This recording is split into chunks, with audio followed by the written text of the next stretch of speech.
Metro ದರ ಏರಿಕೆಗೆ ಕೇಂದ್ರದಿಂದ ತಡೆ ಬಂದಿರುವಂತಹ ಹಿನ್ನೆಲೆಯಲ್ಲಿ ಬಿಎಂಆರ್ಸಿಎಲ್ನಿಂದ ಇಂದು ಮಹತ್ವದ ಸಭೆ ಕೂಡ ನಡೆಯಲಿದೆ.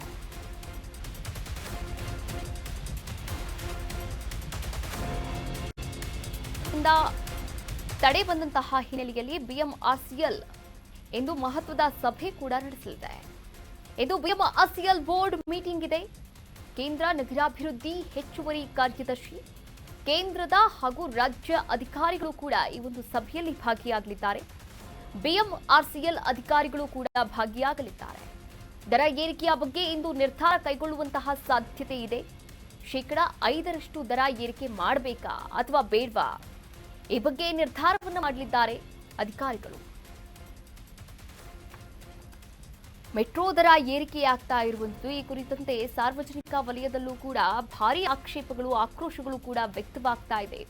ಬೇರೆ ಬೇರೆ ಸಿಟಿಯಲ್ಲಿ ಮುಂಬೈ ಆಗಿರ್ಬೋದು, ಚೆನ್ನೈ ಆಗಿರ್ಬೋದು, ಹೈದರಾಬಾದ್ ಆಗಿರ್ಬೋದು, ದೆಹಲಿ ಆಗಿರಬಹುದು, ಇಲ್ಲೆಲ್ಲ ಎಷ್ಟೆಷ್ಟಿದೆ.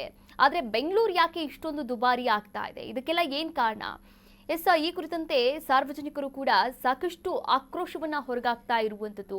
ಹಾಗೆ ಸಾರ್ವಜನಿಕವಾಗಿ ಸಾಮಾಜಿಕ ಜಾಲತಾಣದಲ್ಲಿ ಪೋಸ್ಟ್ ಅನ್ನ ಮಾಡಿ ಜಾಗೃತಿಯನ್ನ ಕೂಡ ಮೂಡಿಸ್ತಾ ಇದ್ದಾರೆ. ಆದ್ರೆ ನೋಡಿ, ಇವತ್ತು ಬಿಎಂಆರ್ಸಿಎಲ್ ಬೋರ್ಡ್ ಮೀಟಿಂಗ್ ಅನ್ನ ಕೂಡ ಕರೆದಿರುವಂತದ್ದು ಇದೇ ಹಿನ್ನೆಲೆಯಲ್ಲಿ. ನೋಡಿ, ಕೇಂದ್ರ ನಗರಾಭಿವೃದ್ಧಿ ಹೆಚ್ಚುವರಿ ಕಾರ್ಯದರ್ಶಿ ಹಾಗೆ ಕೇಂದ್ರದ ಮತ್ತು ರಾಜ್ಯದ ಅಧಿಕಾರಿಗಳು ಕೂಡ ಈ ಒಂದು ಸಭೆಯಲ್ಲಿ ಭಾಗಿಯಾಗ್ತಾ ಇದ್ದಾರೆ. ದರ ಏರಿಕೆಯ ಬಗ್ಗೆ ಇಂದು ನಿರ್ಧಾರ ಕೈಗೊಳ್ಳುವಂತಹ ಸಾಧ್ಯತೆ ಕೂಡ ಇದೆ.